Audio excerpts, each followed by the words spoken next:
별감의 미인 아내. 서울 남대문 금방수학교 길가에 사는 별감이 숙직하러 집을 나섰을 때의 일입니다.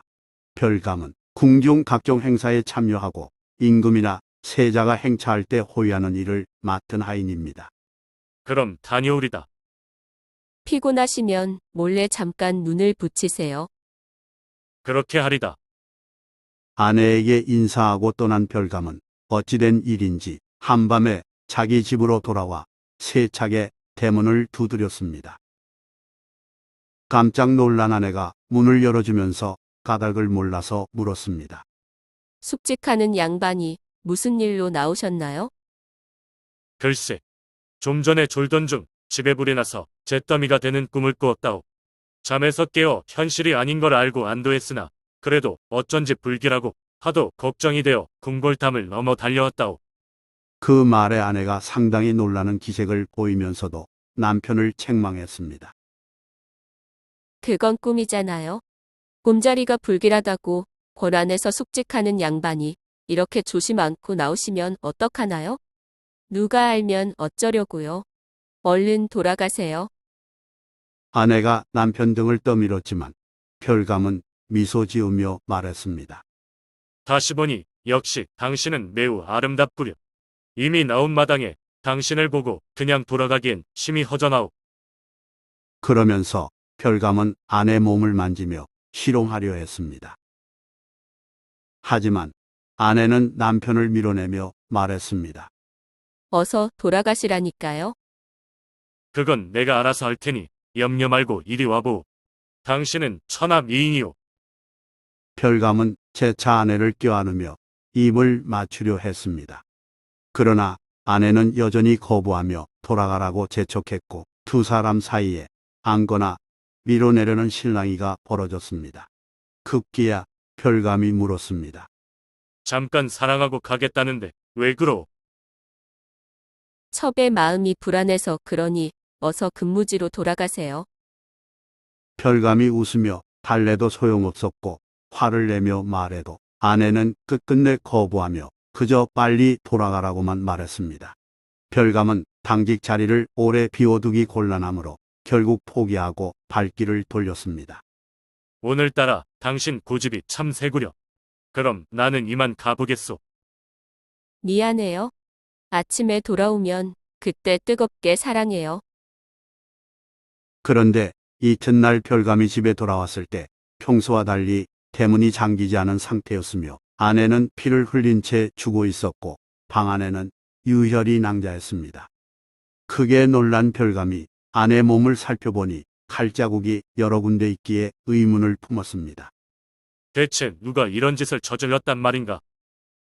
소식을 듣고 달려온 친정 식구는 즉각 관청에 고발했고 관에서는 곧바로 수사에 나섰습니다. 포졸들은 단서를 찾지 못했지만 행랑 하인으로부터 의미 있는 진술을 확보했습니다. 그날 밤중에 바깥 주인이 당직처에서 몰래 나와 방에 들어가는 모습을 봤으나 언제 돌아갔는지는 모릅니다. 이 밖에 다른 일은 아는 게 없습니다. 포도청에서는 별감을 유력한 용의자로 보고 체포해 신문했습니다. 너는 어찌하여 아내를 죽였느냐?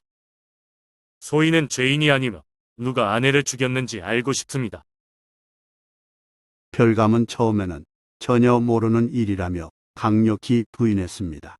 그렇지만 고문을 당하자 별감은 말다툼 끝에 순간적으로 분노해서 칼로 찔러 죽였다고 자백했습니다. 별감은 살인죄를 인정했으므로 사형 판결을 받고 처형을 기다리는 신세가 됐습니다. 그 무렵 재수가 형장으로 갈 때 용산에 사는 차부가 수레로 시로 가곤 했습니다. 차부는 마차나 우차 따위를 부리는 사람입니다. 별감 사형 집행일 밤 용산 차부가 전옥사 앞에서 대기하고 있다가 무료하기에 형조 서리에게 물었습니다. 오늘 수레에 탈 사형수는 어떤 사연인가요? 미처 대답을 듣기도 전에 마침 사형수가 옥문을 나와서 수레에 올랐습니다. 무심코 죄수 얼굴을 확인한 차부는 순간 얼음이 된 듯 제자리에 서서 움직이지 않았습니다. 형조 서리가 출발하라고 말해도 차부는 꼼짝 않고 가만히 있었습니다. 잠시 후 차부는 관에 자수했습니다. 저 사람은 살인자가 아닙니다. 여인을 죽인 자는 바로 소인이옵니다. 이에 관에서는 사형을 중지하고 그날 밤 일을 자세히 말해보라고 명했는데 차부가 밝힌 사연은 이러했습니다. 사건이 벌어진 날 용산 차부는 서울 성안으로 짐을 운반하고 날이 저물어 집을 향했습니다. 갑자기 오줌이 마려워 수학교 길가 민가 벽 뒤에서 용변을 봤습니다. 그때 머리 위에서 말소리가 나기에 차부가 고개 들어 올려다보니 다락 창문에서 한 여인이 몸을 절반쯤 숨기고 차부를 부르고 있었습니다. 차부가 부끄러움에 급히 옷을 추스를 때 여인이 말했습니다. 잠깐 후문으로 들어오세요. 차부는 의아했으나 호기심에 이끌려 여인이 말한 뒷문으로 들어가 보았습니다. 차부가 후문에서 본 여인은 젊고 상당히 예쁜 미인이었습니다. 자색이 대단하네. 차부가 속으로 감탄할 때 미인이 반가워하는 낯빛으로 자고 가기를 청했습니다. 차부는 의심을 풀지 않고 여인에게 질문했습니다. 남편은 누구이고 어인 일로 그리 말하오. 별감인데 오늘 밤 숙직하러 들어갔으니 염려 마세요. 제가 지금 적적해서 그래요. 그렇다면 조금만 기다리구려. 밖에 있는 황소를 다른 곳에 맡기고 다시 오리다. 차부가 이렇게 말하자 여인은 언약을 잊지 말라고 여러 차례 당부했습니다. 차부는 급히 황소 맡길 곳으로 향하면서 혼잣말로 중얼거렸습니다. 내 약물을 보고 반한 모양이구나. 차부는 성안의 객주집에 황소를 맡기고 행여 미인의 마음이 변할까 걱정하면서 서둘러 여인이 기다리고 있을 후문으로 뛰어갔습니다. 차부에게 다행히 여인은 문에서 서성거리고 있었습니다.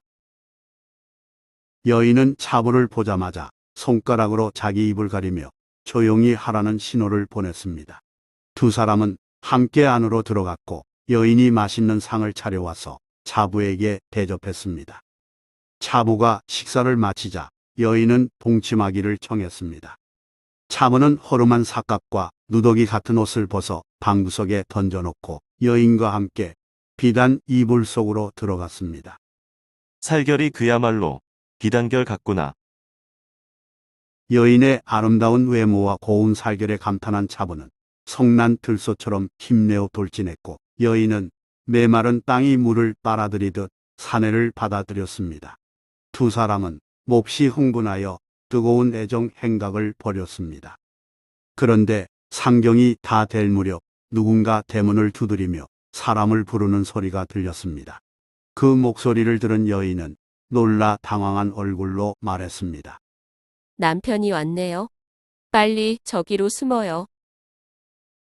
여인은 차부를 황급히 다락으로 밀어놓은 후 재빨리 밖으로 나가 대문을 열어줬습니다. 남편인 별감은 방으로 들어와 흉몽을 꿨다고 말하고는 이어 아내를 껴안으려 했습니다. 여인과 별감이 실랑이 할 때 차부가 다락에서 엿보니 남편 용모가 수려했습니다. 우여곡절 끝에 별감이 돌아가자 여인은 따라 나가 대문을 굳게 잠그고 다락에서 차부를 내려 다시 한판을 벌였는데 이전보다 맹렬했습니다. 여인은 거의 사내를 잡아먹을 듯 달려들어 몸부림쳤고 그러고 나서 몹시 피곤한지 바로 골아 떨어졌습니다. 차부도 모처럼 미인과 관계에 만족했지만 남의 집이라 마음이 편치 않아 잠들지 못하고 뒤척거렸습니다. 그러다 문득 깨달은 바가 있었습니다. 제 남편이 나보다 100배 훌륭하고 나는 지나가는 사람인데 끌어들여 음란한 짓을 하다니 이는 오로지 음욕 때문이리라. 차부는 생각하기를 여인의 수법이 자신에게만이 아닌 상습적인 음행이라고 판단했습니다. 아까 남편이 백방으로 원해도 여인이 듣지 않았음은 내가 다락에 있어서였겠지. 번듯한 남편이 있거늘 음란함이 홍수처럼 넘치다니 무섭구나. 사람이란 의리가 있는 법인데 내가 두 눈으로 목격하고서 어찌 그대로 둘 수 있을까. 차부는 칼로 여자를 찔러 죽이고 닭이 울기를 기다려 도망쳤습니다. 그리고 뜻밖에도 차부는 전옥수 앞에서 그 여인의 남편인 별감을 발견하고 소스라치게 놀랐습니다. 차부는 뒤늦게 반성하고 굳게 결심했습니다. 나로 인해 어찌 죄 없는 사람을 죽게 하랴. 차부가 죽음을 각오하고 용기 내어 자수하자 조정에서는 긴급히 면밀하게 검토한 후 다음과 같은 결론을 내렸습니다. 음녀를 죽이고 무고한 자를 살렸으니 차부는 의인이니라. 옥관은 이렇게 판결하고는 차부가 노비에서 벗어나도록 특별히 면천을 시켜줬습니다. 별감은 사형장으로 끌려가다가 구사일생으로 살아났기에 차부를 은인으로 대접하며 넉넉한 자기 재산의 절반을 나눠줬습니다. 차부가 술에 끄는 일로 복을 얻었다 하여 사람들은 그를 차달이라고 불렀습니다.